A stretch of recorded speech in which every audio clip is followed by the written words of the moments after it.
wabarakatuh. Waalaikumsalam. Ya, baiklah anak-anak bisa disiapkan terlebih dahulu ya. Sa'id Ibda. Ihtiroman. Assalamualaikum warahmatullahi wabarakatuh. Waalaikumsalam warahmatullahi wabarakatuh. Alhamdulillah alamin. Hari ini kita bertemu lagi ya pada pembelajaran Al-Quran Hadis.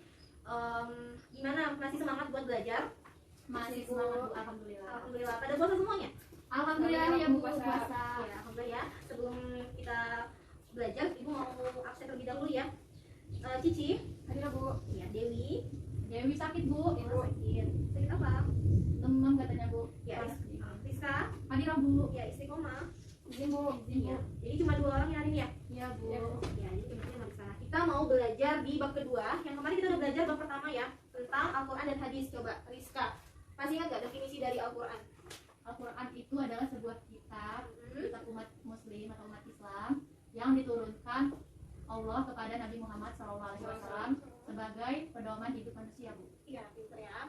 Kalau hadis, Cici coba. Menurut pendapat saya, hadis itu adalah suatu perkataan yang disampaikan oleh Nabi Muhammad SAW yang dijadikan landasan syariat Islam. Hadis ini tuh juga merupakan sumber hukum Islam Bu selain Al-Quran. Ya, jadi sumber hukum Islam itu ada Al-Quran dan hadis ya. Berarti masih ingat ya sama materi yang kemarin. Kita masuk kepada bab 2 ya di sini. Judulnya adalah kusandarkan aktivitasku hanya kepada Allah Subhanahu wa taala. Yang mana di sini lebih ditekankan kepada ketauhidan. Ada yang tahu arti dari tauhid? Saya Bu, Iya, Rizka? tauhid itu mengesahkan Allah. Iya, tauhid itu tandanya mengesahkan Allah ya. Nah, jadi kita mau membahas mengenai ketauhidan kepada Allah, ya, mengesahkan kepada Allah apa saja gitu ya. Di sini Quran suratnya yang berkaitan dengan keesaan Allah itu ada Quran surat apa yang pertama? Al-Fatihah. Yang kedua Quran surat Anas, Al-Falaq, dan Al-Ikhlas. Ya, yang terakhir itu ada Quran surat Al-Ikhlas. Nah, Quran surat Anas, Al-Falaq, Al-Ikhlas itu biasanya disebut dengan fikul ya. Nah, kita bahas dulu satu-satu ya. Quran surat Al-Fatihah. Apa sih arti dari Al-Fatihah? Pembuka. Ya. Al-Fatihah artinya pembukaan ya. Jumlahnya ada berapa? 7 ayat. 7 ayat. Diturunkan di mana? Kota Mekah. Ya, pintar. Nah, Al-Fatihah ini memiliki nama lain. Apa aja? Ada Ummul Quran, ada Ummul Kitab. Tandanya apa? Induk dari Al-Quran. Nah, di sini juga dijelaskan ya bahwasannya menjelaskan mengenai bahwasannya Allah itu Maha Pemurah dan lagi Maha Penyayang ya. Yuk sama-sama kita baca Quran surat Al-Fatihah, dibuka bukunya sambil memperhatikan tajwid dan makharijul hurufnya. A'udzu billahi minasyaitonir rajim. Bismillahirrahmanirrahim. Alhamdulillahi rabbil alamin. Arrahmanir rahim. Maliki yaumiddin. Iyyaka na'budu wa iyyaka nasta'in. Ihdinas siratal mustaqim. Siratal ladzina an'amta 'alaihim ghairil maghdubi 'alaihim waladdallin. Shadaqallahul 'azim. Nah, ya artinya yang pertama dengan menyebut nama Allah yang Maha Pemurah lagi Maha Penyayang. Segala puji bagi Allah Tuhan semesta alam, Maha Pemurah lagi Maha Penyayang, yang menguasai di hari pembalasan. Hanya Engkaulah yang kami sembah dan hanya kepada Engkaulah kami meminta pertolongan. Tunjukilah kami jalan yang lurus, yaitu jalan orang-orang yang telah Engkau beri nikmat kepada mereka, bukan jalan mereka yang dimurkai dan bukan pula jalan mereka yang sesat. Nah, dari ketujuh ayat ini mana ayat yang menjelaskan tentang ketauhidan? Ayat kelima bukan? Ya bukan? Ya Bu. Ya, artinya hanya Engkaulah yang kami sembah dan hanya kepada Engkaulah kami meminta pertolongan. Nah, jadi di situ jelas ya dijelaskan bahwasannya Allah itu memang satu, bahwasannya Allah itu esa. Kita harus meminta pertolongan hanya kepada Allah Subhanahu wa taala. Berkaitan dengan tauhid. Lawan kata dari tauhid itu sendiri ada apa sih? Lawan kata dari tauhid? Syirik ya? Syirik ya. Syirik itu merupakan perbuatan menyekutukan Allah dengan sesuatu yang lain. Gimana sih contohnya? Ada bisa memberikan contoh bagaimana perbuatan menyekutukan Allah? Kayak dia percaya ini Bu, apa? Mimpi, ramalan. Ya, benar ya. Jadi bahwasanya manusia percaya kepada selain Allah, dia percaya kepada ramalan, dia percaya kepada orang-orang lain ya, dukun dan sebagainya. Itu termasuk perbuatan syirik ya, menyekutukan Allah. Dan ini tidak boleh ya, karena termasuk syirik itu merupakan dosa besar. Ya, lanjut kepada Quran surat An-Nas ya. Quran surat An-Nas itu Cici bisa dibaca dan diartikan ya per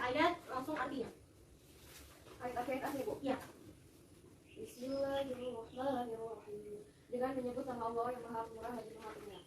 Qul a'udzu birabbin nas. Katakanlah aku berlindung kepada Tuhan yang memelihara dan menguasai manusia. Malikin nas, raja manusia. Ilahin nas, sembahan manusia.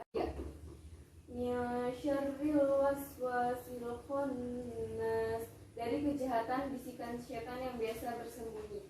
Alladzi yuwaswisu fi sudurin nas, yang membisikkan kejahatan ke dalam dada manusia dari golongan jin dan manusia. Minal jinnati wan nas, dari jin dan manusia. Ya.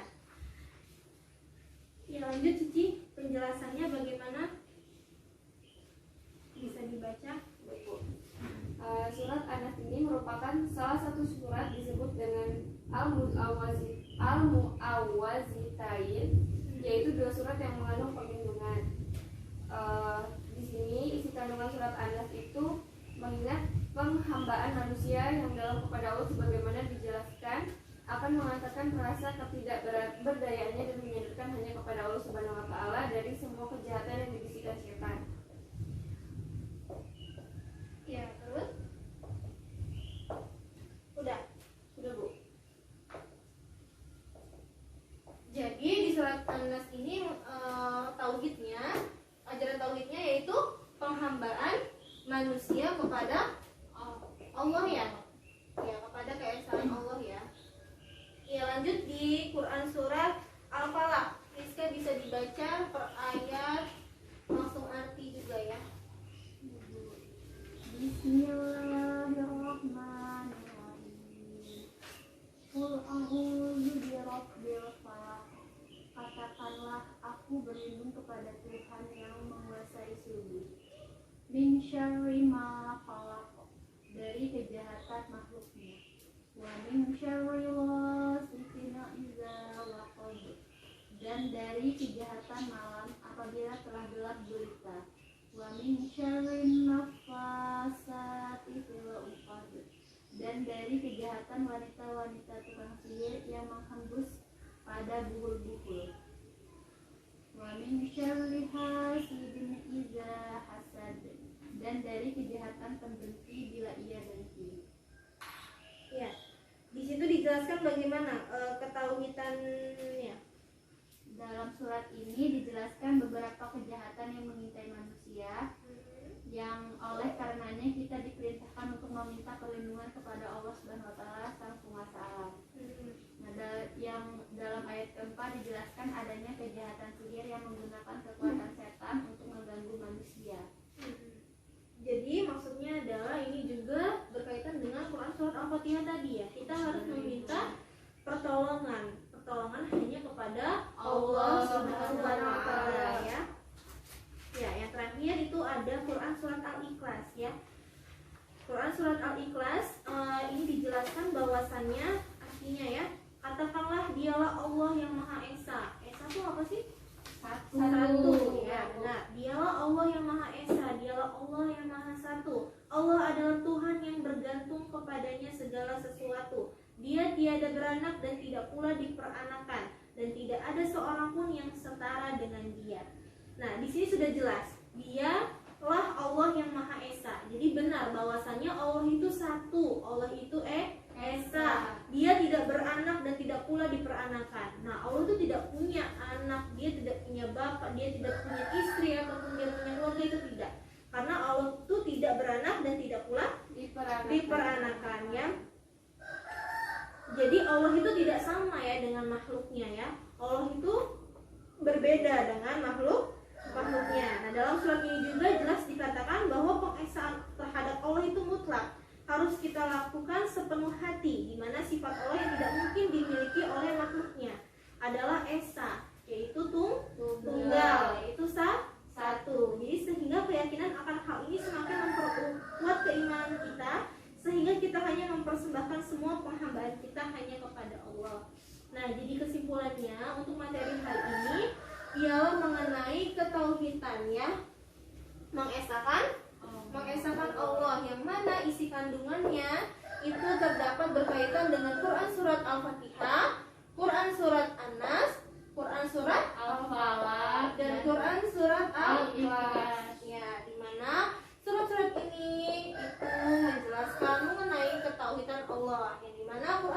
Al-Fatihah menjelaskan bahwasannya hanya kepada Allah kita harus meminta pertolongan. Quran surat An-Nas itu menjelaskan penghambaan manusia kepada Allah. Dalam surat Al-Falaq itu juga sama, kita harus meminta pertolongan hanya kepada Allah. Dan di surat Al-Ikhlas mutlak ya, menjelaskan mutlak bahwasannya Allah itu Esa. Ya benar ya. Sampai sini ada yang belum dipahami atau ada yang ingin ditanyakan? Cukup? Cukup Bu. Ya, mengenai materi ini Ibu beri waktu dulu ya, 5 menit. Nanti ada sesi tanya jawab untuk mengevaluasi pembelajaran kita pada hari ini. Kalian mengerti atau tidaknya? Ya, 5 menit dari sekarang dibaca dari Tauhid sampai di Quran surat Al-Ikhlas. Sudah habis ya. Ibu mau sedikit bertanya. Ya, karena ini cuma 2 orang ya buat hari ini. Gimana tuh Quran surat An-Nas? Gimana sih penghambaan manusia kepada Allah? Itu seperti apa? Rizka deh. Gimana penghambaan dari manusia kepada Allah? Penghambaan manusia kepada Allah itu dijelaskan dalam pada ayat yang 3, yang dimana ayat tersebut itu mengandung akan mengantarkan rasa ketidakberdayaan dan menyandarkan hanya kepada Allah Subhanahu wa taala dari semua kejahatan yang dibisikkan syaitan. Ya, jadi semuanya itu bergantung kepada Allah Subhanahu wa taala. Seperti judul kita hari ini, kusandarkan aktivitasku hanya kepada Allah Subhanahu wa taala. Jadi semua aktivitas baik itu mau apapun itu kita harus sandarkan kepada Allah Subhanahu wa taala. Ya, kalau misalkan di Quran surat Al-Falaq tadi dijelaskan oleh Rizka bahwasanya itu terdapat kejahatan-kejahatan ya. Coba Cici, itu kejahatan seperti apa yang dijelaskan di dalam Quran surat Al-Falaq? Jadi kejahatan-kejahatan yang terkandung dalam surat Al-Falaq itu yaitu kejahatan malam apabila telah gelap gulita dan kejahatan wanita-wanita tukang sihir yang menghembus pada bumi-bumi. Ya, jadi itu ya kejahatan-kejahatannya yang dijelaskan oleh Al-Falaq. Yang dimana tetap satu bahwasannya dan meminta pertolongan itu hanya kepada Allah Subhanahu wa taala. Jadi segala apapun itu hanya kepada Allah. Mau kemana-mana, kita mau apapun, mau beraktivitas gitu ya, mau pergi atau mau apa itu hanya kepada Allah aja kita bergantungnya. Dan di sini juga kalau mau kemana-mana itu kita dianjurkan untuk selalu berdoa ya, diawali dengan Bismillah, diakhiri dengan Alhamdulillah. Mau makan baca doa, mau tidur baca doa, mau segala apapun aktivitas itu kita harus berdoa. Yang mana berdoa itu pun bergantung hanya kepada Allah. Ya, jadi kesimpulannya buat materi hari ini, kusandarkan aktivitasku hanya kepada Allah. Ialah segala apapun aktivitas itu kita harus bergantung kepada Allah. Yang dimana ini kaitannya ada di dalam Quran surat Al-Fatihah, Quran surat An-Nas, Quran surat Al-Falaq, dan Quran surat Al-Ikhlas. Yang dimana keempat dari surat ini itu menjelaskan tentang ketauhidan. Yang dimana ketauhidan itu mengesahkan Allah. Gitu ya. Jadi cukup sekian materi dari Ibu hari ini. Ada lagi yang ingin bertanya atau ada yang ingin ditanyakan? Enggak Bu, cukup Ya. Ya, karena mengingat waktunya sudah habis ya, kita tutup saja pembelajaran kita pada hari ini. Kita akhiri pembelajaran hari ini dengan mengucapkan lafaz hamdalah, alhamdulillahirabbil alamin, dan doa kafaratul majlis. Subhanakallahumma wa bihamdika asyhadu an la ilaha illa anta astaghfiruka wa atubu ilaik. Ya, wassalamualaikum warahmatullahi wabarakatuh. Waalaikumsalam warahmatullahi wabarakatuh.